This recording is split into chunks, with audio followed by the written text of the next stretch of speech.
নমস্কার।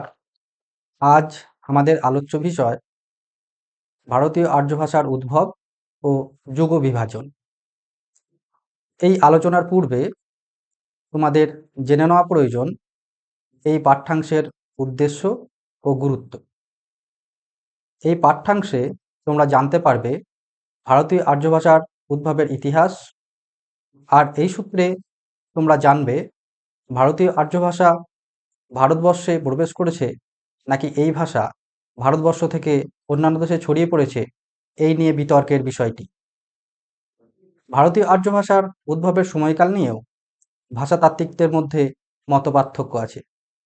পাঞ্জাবের কাছাকাছি এই ভাষা জন্মলাভ করে কিভাবে ভারতবর্ষের অন্যান্য অঞ্চলে ছড়িয়ে পড়েছে, বা আধুনিক ভারতীয় আঞ্চলিক ভাষাগুলি কীভাবেই বা জন্মলাভ করেছে, এই ভাষার যুগবিভাজনই বা কেমন, এই সমস্ত বিষয় তোমরা জানতে পারবে এই পাঠে।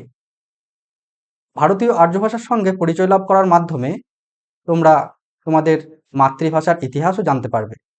মাতৃভাষার ইতিহাসকে জানা আমাদের প্রত্যেকের প্রাথমিক কর্তব্য।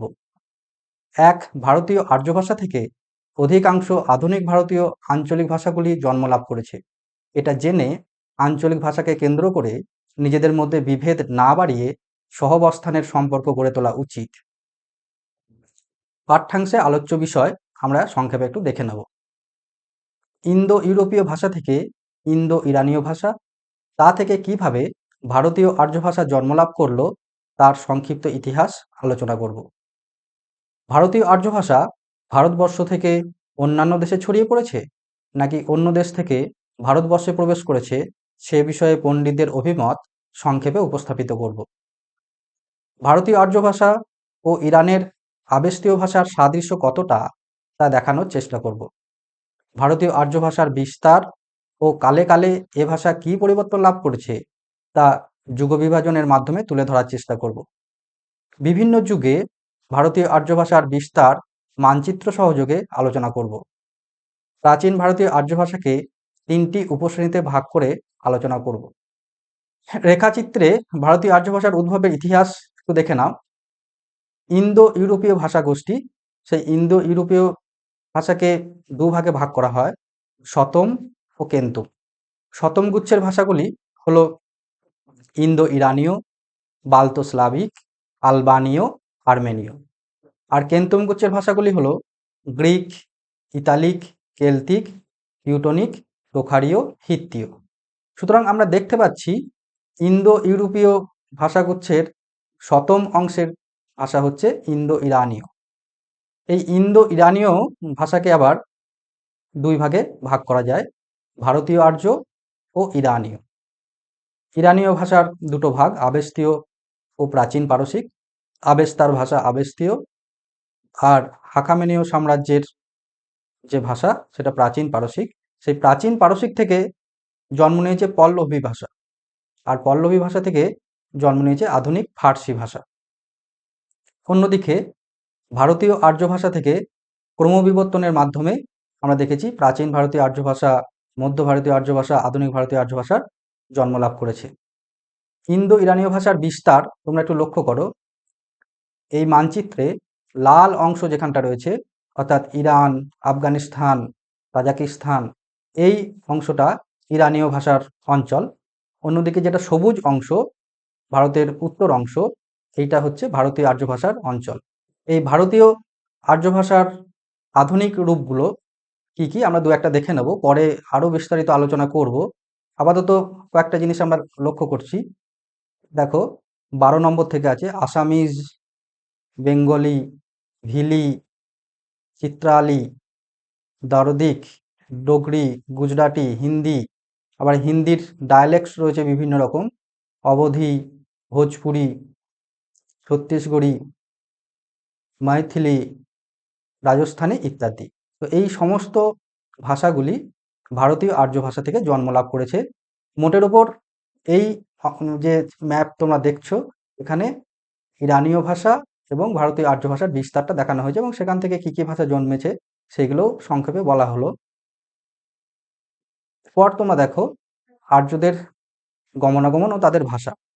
আসলে আর্যদের গমনাগমন অর্থাৎ আর্যরা ভারতবর্ষে প্রবেশ করেছে নাকি ভারতবর্ষ থেকে তারা অন্যান্য দেশে ছড়িয়ে পড়েছে, এই নিয়ে বিতর্কিত বিষয়টি আলোচনা করার জন্যই এখানে গমনাগমন শব্দটি ব্যবহার করা হয়েছে। আর্যদের আদি বাসস্থান নিয়ে ঐতিহাসিক তথা পণ্ডিতদের মধ্যে বিতর্ক আছে। অনেক ভারতীয় পণ্ডিত মনে করেন আর্যদের আদি বাসস্থান ছিল এই ভারতবর্ষেই। ভারতবর্ষ থেকে তারা এশিয়ার অন্যান্য অঞ্চল ও ইউরোপে ছড়িয়ে পড়েছে। গঙ্গানাথ ঝাঁ, সত্যব্রত সামক্রমী, কুশলকর, স্বামী শঙ্করানন্দ প্রমুখ বিদ্বানেরা এই মতের সমর্থক। ভারতীয় উপমহাদেশের সুপ্রাচীন নগর সভ্যতা হরপ্পা আর্যদেরই সৃষ্টি বলে এইসব ভারতীয় পণ্ডিত মনে করেন। তাঁদের অভিমত, হরপ্পা সভ্যতার বৈশিষ্ট্যগুলি বৈদিক সাহিত্য থেকেও দেখানো যায়। সাধারণ মতে আর্যদের আগমন খ্রিস্টপূর্ব 1500 অব্দ ধরা হলেও ভারতবর্ষে আচার্য তিলক ও জার্মান পণ্ডিত জাকবি সিদ্ধান্ত করেন ঋগ্বেদের রচনাকাল আনুমানিক খ্রিস্টপূর্ব 6000 অব্দ, অর্থাৎ খ্রিস্টপূর্ব 6000 অব্দের আগেই ভারতবর্ষে আর্যদের অস্তিত্ব ছিল, যা হরপ্পা সভ্যতার সময়কালের সঙ্গে মিলে যায় বা তারও আগে বলা যায়। উল্লেখ্য, আর্য শব্দের অর্থ গমনশীল। শ্রী অরবিন্দ আর্য শব্দের অর্থ নির্দেশ করেছেন সংগ্রামী শক্তি, সংগ্রামী জনগোষ্ঠী। আর্যরা ভারতবর্ষে প্রবেশ করুক বা ভারতবর্ষ থেকে বাইরে ছড়িয়ে পড়ুক, তারা যে গমনশীল তার একটা ইঙ্গিত পাওয়া যাচ্ছে। এছাড়া হিট্টাহিট ভাষায় আর্য শব্দের অর্থ আত্মীয় বা বন্ধু।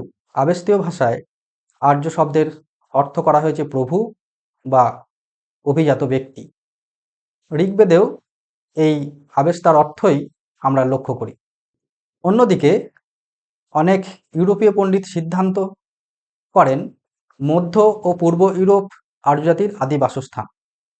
এখন আবার অনেক পণ্ডিত মনে করেন রাশিয়ার উরাল পর্বতের দক্ষিণ পশ্চিম পাদদেশ বা উত্তর পশ্চিমের কিরগিজ প্রদেশ আর্যজাতির জন্ম, অর্থাৎ দক্ষিণ রাশিয়ার ইউরোপীয় অঞ্চলেই আর্যদের আদি বাসস্থান হিসেবে তারা চিহ্নিত করতে চায়।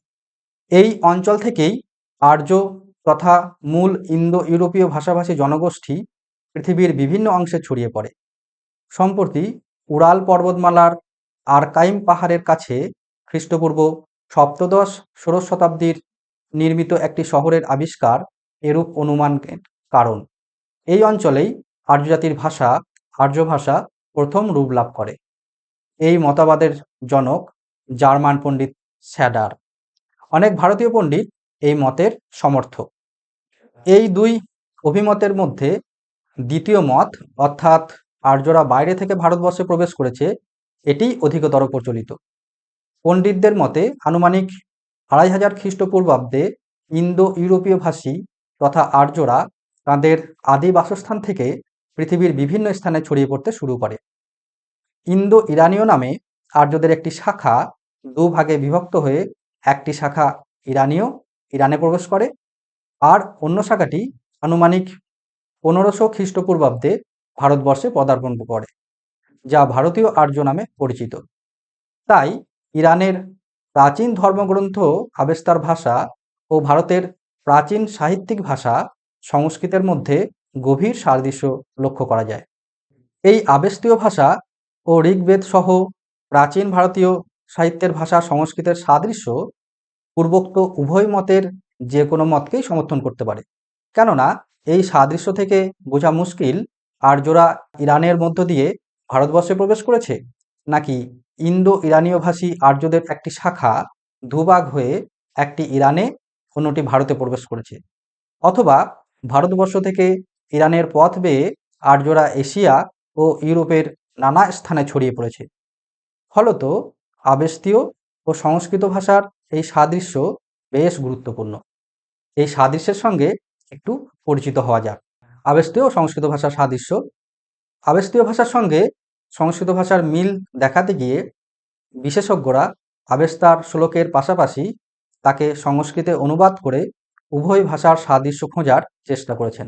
একটা দৃষ্টান্ত তোমরা লক্ষ্য করো, আবেস্তীয় শ্লোক: কস্থুয়াং তুর্য হাউমা মৎস্য অস্তুয়াই থাই হুনুত গয়ের থাই কা অহমাই আশিস অরনাবি চিত অহমাই যশোত আয়প্তম। এর সংস্কৃত অনুবাদ এই রকম: কস্তুয়াং তুর্য সোম মর্ত অস্তি বত্তাই শুনত গীথাই কা অস্মা আসি ঋণাবি কিম অস্ময় গচ্ছত আপ্তম। অর্থ: হে হৌম, কে ছিল সেই চতুর্থ মরণশীল যে তোমাকে হরণ করেছিল পার্থিব বস্তুর জন্য? কি আশিস ওকে দিয়েছিলে? যেতে যেতে ওর কি লাভ হয়েছিল? এই সাদৃশ্য অংশটি তৈরি করতে আমাকে সাহায্য করেছেন বিশ্বভারতীর সংস্কৃত বিভাগের অবসরপ্রাপ্ত অধ্যাপক শ্রী নীরদবরণ মণ্ডল মহাশয়। এই অংশটুকুর জন্য আমি তার কাছে বিশেষভাবে কৃতজ্ঞ। এবার এই বিতর্কের ভিত্তিতে প্রচলিত যে মতটি সেটা আমাদের এবার দেখে নিতে হবে। আর্যরা বাইরে থেকে ভারতবর্ষে প্রবেশ করেছে, এই মতই অধিক প্রচলিত। আনুমানিক 1500 খ্রিস্টপূর্বাব্দে আর্যরা উত্তর পশ্চিম দিক দিয়ে ভারতবর্ষে প্রবেশ করে, পাঞ্জাবের কাছাকাছি স্থানে বসবাস শুরু করে। ক্রমে তারা পূর্বে ও দক্ষিণে অগ্রসর হয়েছিল। তাদের মাধ্যমেই আর্য ভাষা উত্তর পূর্ব ভারতের বিস্তীর্ণ অঞ্চলে ছড়িয়ে পড়ে। এই ভাষা ভারতবর্ষে অনুপ্রবেশের পর থেকে ক্রমশ বিবর্তিত হয়ে আজ নবরূপে বেঁচে আছে। ভারতীয় আর্য ভাষার এই সুদীর্ঘ 3500 বছরের বিবর্তনের ধারা অনুসরণ করে এই ভাষাকে 3টি প্রধান যুগে ভাগ করা হয়েছে: প্রাচীন ভারতীয় আর্য ভাষা, মধ্য ভারতীয় আর্য ভাষা, আধুনিক ভারতীয় আর্য ভাষা। ভারতীয় আর্য ভাষার মোটা দাগের এই শ্রেণীবিভাগকে আরও সূক্ষ্ম বিচারে ছোট ছোট ভাগে বিভক্ত করা যায়। আবার সাধারণভাবে এই শ্রেণীবিভাগ করা হলেও এক বিভাগের মধ্যে অন্য বিভাগ অনেক সময় মিলেমিশে গেছে। তাই বিভিন্ন ভাষাতাত্ত্বিক বিভিন্নভাবে ভারতীয় আর্য ভাষার যুগগত শ্রেণীবিভাগ করেছেন। সময়কাল সহ ভারতীয় আর্য ভাষার যুগবিভাগ তোমরা একটু লক্ষ্য করো। যুগ: প্রাচীন ভারতীয় আর্য ভাষা, কালগত সীমা, যুগগত নাম, নিদর্শন, এগুলো পরপর কলাম করে বলা হয়েছে, লক্ষ্য করো। প্রাচীন বৈদিক যুগ, এর সময়কাল ধরা হয়েছে আনুমানিক 1500 থেকে 1250 খ্রিস্টপূর্বাব্দ। এই সময়ের যে ভাষা তার নাম বৈদিক ভাষা। এই ভাষার নিদর্শন ঋগ্বেদের 2য় থেকে 7ম মণ্ডল। মধ্য বৈদিক সময়কাল আনুমানিক 1250 থেকে 1000 খ্রিস্টপূর্বাব্দ। ভাষা বৈদিক ভাষা। নিদর্শন ঋগ্বেদের 1ম মণ্ডল, 8ম থেকে 10ম মণ্ডল, সাম, যজু ও অথর্ববেদ। অন্তবৈদিক আনুমানিক 1000 থেকে 600 খ্রিস্টপূর্বাব্দ। ভাষা বৈদিক ভাষা। নিদর্শন ব্রাহ্মণ, আরণ্যক, উপনিষদ ইত্যাদি। এই গেল প্রাচীন ভারতীয় আর্য ভাষার মধ্যে যে সূক্ষ্ম শ্রেণীবিভাগ সেটি। এবার লক্ষ্য করো মধ্য ভারতীয় আর্য ভাষার সময়কাল আনুমানিক খ্রিস্টপূর্ব 600 থেকে 900 খ্রিস্টাব্দ। ক্লাসিক্যাল বা লৌকিক সংস্কৃত এই ভাষার নাম। নিদর্শন রামায়ণ, মহাভারত ও অন্যান্য সংস্কৃত কাব্য, নাটক। প্রাকৃত ভাষা পালি ভাষা। নিদর্শন অশোকের শিলালিপি, সংস্কৃত নাটকে নারী ও নিম্ন শ্রেণীর পুরুষ চরিত্রের সংলাপ, পালি ভাষার বৌদ্ধ ধর্মগ্রন্থ, প্রাকৃতে রচিত জৈনদের ধর্ম সংক্রান্ত গ্রন্থ ইত্যাদি। এগুলো পালি প্রাকৃতের দৃষ্টান্ত। এগুলো সবই হচ্ছে মধ্য ভারতীয় আর্য ভাষার নিদর্শন। আধুনিক ভারতীয় আর্য ভাষা, এর সময়কাল আনুমানিক 900 খ্রিস্টাব্দ থেকে আজ পর্যন্ত। এই ভাষার নাম বাংলা, হিন্দি, মারাঠি, পাঞ্জাবি, অসমিয়া, ওড়িয়া ইত্যাদি। সাহিত্যিক নিদর্শন বাংলা, হিন্দি, মারাঠি, পাঞ্জাবি, অসমিয়া, ওড়িয়া ইত্যাদি ভাষায় যে সমস্ত সাহিত্য রচিত হয়েছে সেইগুলি এর সাহিত্যিক নিদর্শন হিসেবে আমরা গণ্য করতে পারি। ভারতীয় আর্য ভাষার বিস্তার লক্ষ্য করো। এই সমগ্র উত্তর ভারতের যে অংশটি তোমরা দেখছো সেটি ভারতীয় আর্য ভাষার বিস্তারের পরিসর। এই সমগ্র অংশকে আবার কয়েকটি ভাগে ভাগ করা হয়েছে। ইস্টার্ন ইন্দো আরিয়ান অর্থাৎ পূর্ব দিকের যেটা অংশ একে প্রাচ্য বলা হয়। সেন্ট্রাল ইন্দো আরিয়ান এটা মধ্য ভারতীয় আর্য অর্থাৎ ভারতের যে মধ্য অংশ তার আর্য ভাষা। সাউদার্ন ইন্দো আরিয়ান দক্ষিণ অংশের ভাষা। ওয়েস্টার্ন ইন্দো আরিয়ান পশ্চিম অংশের ভাষা। আর নর্থ ওয়েস্টার্ন ইন্দো আরিয়ান অর্থাৎ উত্তর পশ্চিম অংশের ভাষা। এই এতটা অঞ্চল জুড়ে ভারতীয় আর্য ভাষা বিস্তার লাভ করেছে। প্রাচীন ভারতীয় আর্য ভাষা। প্রাচীন ভারতীয় আর্য ভাষার সময়কাল ধরা হয় খ্রিস্টপূর্ব 1500 থেকে খ্রিস্টপূর্ব 600 অব্দ পর্যন্ত। সাধারণত বৈদিক সাহিত্যকেই এই যুগের প্রধান সাহিত্যিক নিদর্শন হিসেবে চিহ্নিত করা হয়। বৈদিক সাহিত্য 4টি স্তরে বিভক্ত: বেদ বা সংহিতা, ব্রাহ্মণ, আরণ্যক ও উপনিষদ। বেদের সংহিতা অংশে আছে বৈদিক স্তব, এগুলি পদ্যে লেখা। ব্রাহ্মণ সাহিত্যের মূল উপজীব্য বিষয় যজ্ঞানুষ্ঠান পদ্ধতি, যজ্ঞের উদ্দেশ্য ও ব্যাখ্যামূলক আলোচনা, এগুলি গদ্যে লেখা। জ্ঞানমার্গীদের এক সমান্তরাল চিন্তাধারার ফলশ্রুতি আরণ্যক ও উপনিষদ। আরণ্যক ও উপনিষদের পার্থক্য খুব স্পষ্ট নয়। প্রত্যেকটি আরণ্যক ও উপনিষদ কোনো না কোনো ব্রাহ্মণ গ্রন্থের সঙ্গে সংযোজিত এবং প্রত্যেকটি ব্রাহ্মণই কোনো না কোনো বেদ বা সংহিতার সঙ্গে সংযুক্ত। যেমন ঋগ্বেদ সংহিতার একটি ব্রাহ্মণের নাম ঐতেরেয়। এই ঐতেরেয় ব্রাহ্মণ থেকেই উৎপত্তি লাভ করেছে ঐতেরেয় আরণ্যক ও ঐতেরেয় উপনিষদ। অনেক ভাষাতাত্ত্বিক প্রাচীন ভারতীয় আর্য ভাষার মধ্যে ক্লাসিক্যাল সংস্কৃতকেও রাখতে চান। রামায়ণ ও মহাভারত এই সংস্কৃতের প্রকৃষ্ট উদাহরণ। মধ্য ভারতীয় আর্য ভাষার বিস্তার তোমরা লক্ষ্য করো। এটা প্রাকৃতের বিভিন্ন ভাগ এখানে দেখানো হয়েছে: পৈশাচী, সৌরসেনী, মহারাষ্ট্রী, মাগধী, অর্ধমাগধী ইত্যাদি। এই ওড্র এই সমস্ত যে ভাগগুলো করা হয়েছে এগুলো পরবর্তীকালের ভাগ, মূল শ্রেণীভাগ ওইগুলোই। তাহলে তোমরা লক্ষ্য করছো যে পৈশাচী যে অংশ সেটা আসলে উত্তর পশ্চিম ভারতের, আর সৌরশ্রেণী পশ্চিম ভারতের প্রাকৃত, আর মহারাষ্ট্রী দক্ষিণ ভারতের, আর মাগধী পূর্ব ভারতের, অর্ধমাগধী মধ্য ভারতের যে প্রাকৃত সেটা।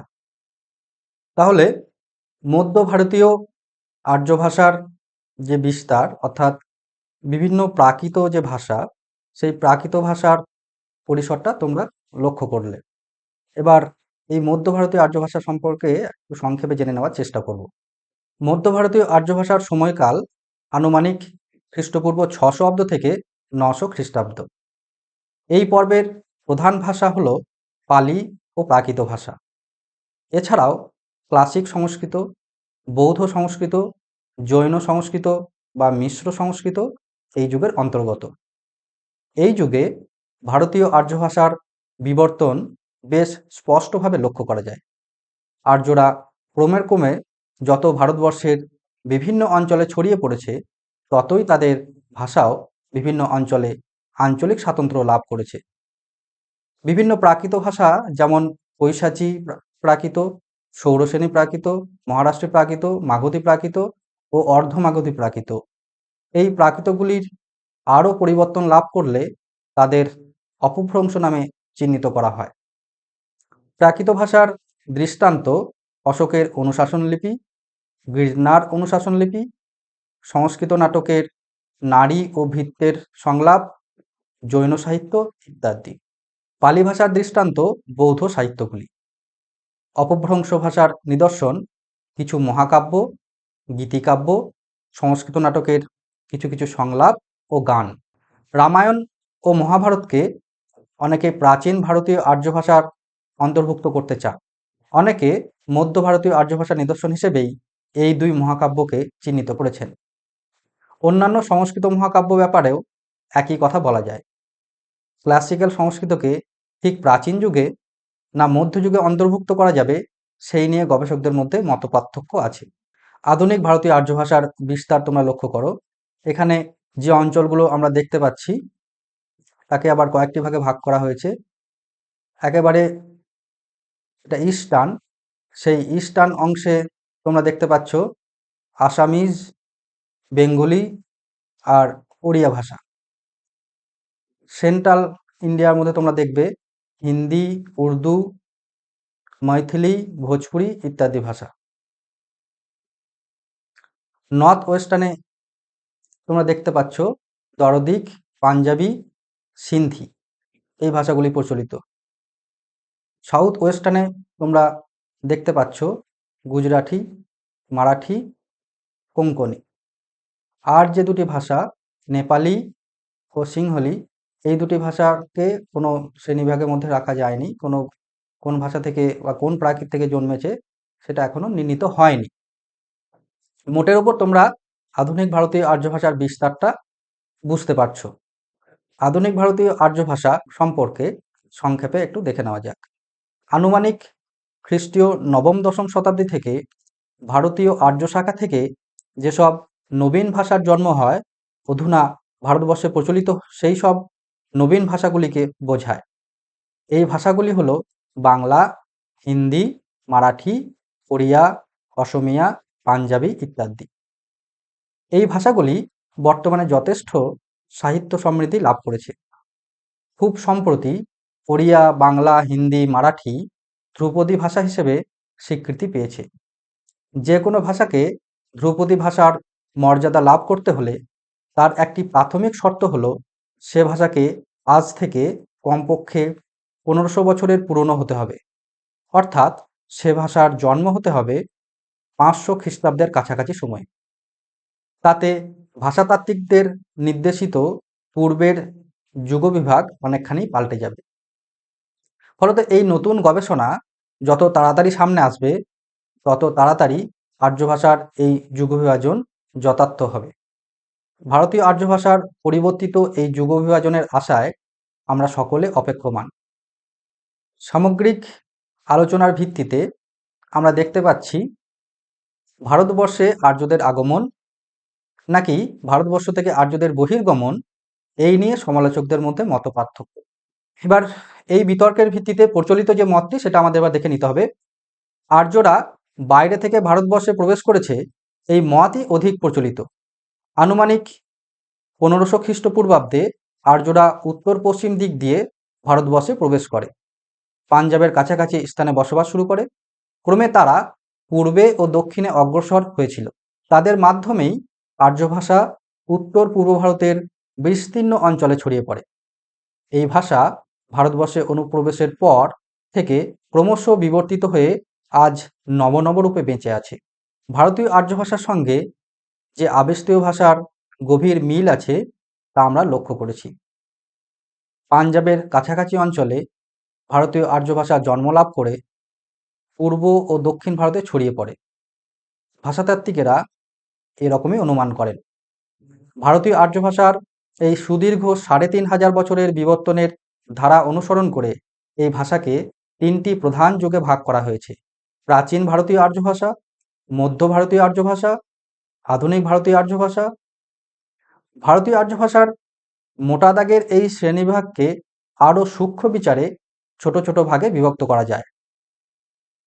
আবার সাধারণভাবে এই শ্রেণীবিভাগ করা হলেও এক বিভাগের মধ্যে অন্য বিভাগ অনেক সময় মিলেমিশে গেছে। তাই বিভিন্ন ভাষাতাত্ত্বিক বিভিন্নভাবে ভারতীয় আর্য ভাষার যুগগত শ্রেণীবিভাগ করেছেন।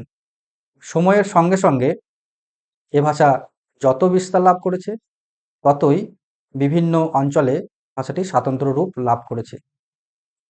এইভাবে ভারতীয় আর্য ভাষা থেকে ক্রমবিবর্তনের মাধ্যমে জন্ম হয়েছে বিভিন্ন প্রাকৃত ভাষার।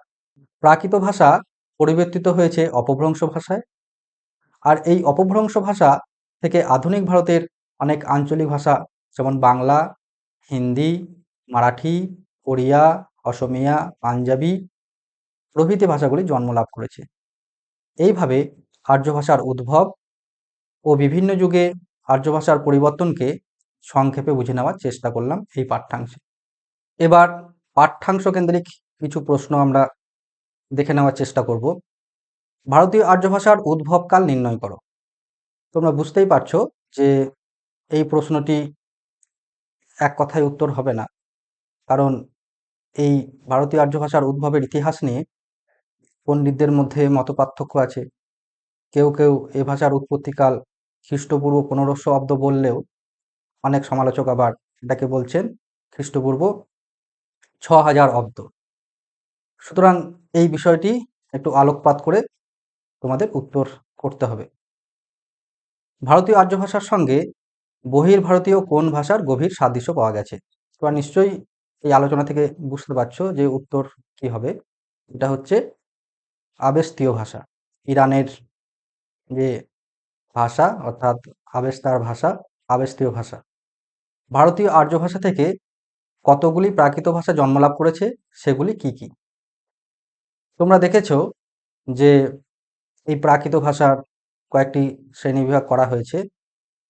পূর্ব ভারতীয় প্রাকৃত অর্থাৎ মাগধী প্রাকৃত, মধ্য ভারতীয় ভাষা বা অর্ধ মাগধী প্রাকৃত, দক্ষিণ ভারতীয় প্রাকৃত বা মহারাষ্ট্রী প্রাকৃত, সৌরসেনী প্রাকৃত, পৈশাচী প্রাকৃত। এভাবে যে বিভাগগুলি করা হয়েছে সেগুলো তোমাদের বলতে হবে। প্রাচীন ভারতীয় আর্য ভাষার আনুমানিক সময়কাল কত? এই ভাষার একটি সাহিত্যিক নিদর্শন উল্লেখ করো। প্রাচীন ভারতীয় আর্য ভাষার আনুমানিক সময়কাল তাই বলতে হবে যে খ্রিস্টপূর্ব 1500 অব্দ থেকে একেবারে খ্রিস্টপূর্ব 600 অব্দ, যদিও এই নিয়ে বিতর্ক আছে। এই ভাষার একটি সাহিত্যিক নিদর্শন উল্লেখ করো। ঋগ্বেদ নিশ্চিন্তে বলতে পারো। অশোকের অনুশাসন লিপিগুলি কোন যুগের ভারতীয় আর্য ভাষার নিদর্শন? এটা নিশ্চয়ই মধ্য ভারতীয় আর্য ভাষা, তারই নিদর্শন হিসেবে আমরা আলোচনা করেছি, সেটাই এর উত্তর। সম্প্রতি ধ্রুপদী ভাষার সম্মান পেয়েছে এমন দুটি ভাষার নাম উল্লেখ করো। মারাঠি বলতে পারো, বাংলা বলতে পারো, অসমিয়া বলতে পারো, না যে কোনো দুটো তোমরা উল্লেখ করতে পারো। এই গেল পাঠ্যাংশ কেন্দ্রের কিছু প্রশ্ন। আরও কিছু প্রশ্ন এখান থেকে করা সম্ভব, কিন্তু এই ধরনের প্রশ্নের উপর ভিত্তি করেই তোমরা এই পাঠের আরও প্রশ্ন তৈরি করবে এবং তার উত্তর করার চেষ্টা করবে। এই পাঠটি তোমরা আরও বিস্তারিতভাবে জানতে চাইলে আরও কিছু গ্রন্থ তোমরা দেখবে, যেমন সুকুমার সেনের ভাষার ইতিবৃত্ত, সত্যরঞ্জন বন্দ্যোপাধ্যায়ের সংস্কৃত ভাষাতত্ত্ব, রত্না বসুর ভাষাবিজ্ঞান ও সংস্কৃত ভাষা, রামেশ্বর শর সাধারণ ভাষাবিজ্ঞান ও বাংলা ভাষা, সুনন্দন কুমার সেনের ইন্দো ইউরোপীয় ভাষাবিজ্ঞান, পরেশচন্দ্র মজুমদারের সংস্কৃত ও প্রাকৃত ভাষার ক্রমবিকাশ। এই গ্রন্থগুলো যথাযথভাবে পড়লে তোমরা এই বিষয়ে যদি আরও বিস্তারিত জানতে চাও তা জানতে পারবে। তবে বারবার যেটা বলেছি সেটা আবারও বলছি যে এই যুগবিভাজন একেবারেই উপেক্ষিক, কারণ নির্দিষ্ট করে কোনো সাল তারিখ ধরে এই যুগবিভাজন করা হয়নি। সবটাই একটা আনুমানিক ভিত্তিতে এই যুগবিভাজন করা হয়েছে। সুতরাং এর ভিত্তিতে বিভিন্ন ভাষাবিজ্ঞানী বিভিন্নভাবে এই ভারতীয় আর্য ভাষার যুগবিভাজন করেছেন। আর সব থেকে যেটা বলার বিষয় যে যেহেতু এই অসমিয়া, ওড়িয়া, মারাঠি, বাংলা এগুলি খুব সম্প্রতি ধ্রুপদী ভাষা হিসেবে স্বীকৃতি পেয়েছে, সুতরাং এই যুগবিভাজন নিশ্চয়ই কিছু পরিবর্তিত হবে এবং যত তাড়াতাড়ি আমরা এই যুগ বিভাজনের যথার্থ রূপ দেখতে পাব, ততই আমাদের ভাষাতত্ত্বের এই যুগ বিভাজন যথাযথভাবে আমরা বুঝতে পারব এবং অনেকখানি নিখুঁত হবে বলে আমাদের বিশ্বাস। আজকের আলোচনা এই পর্যন্তই। ধন্যবাদ।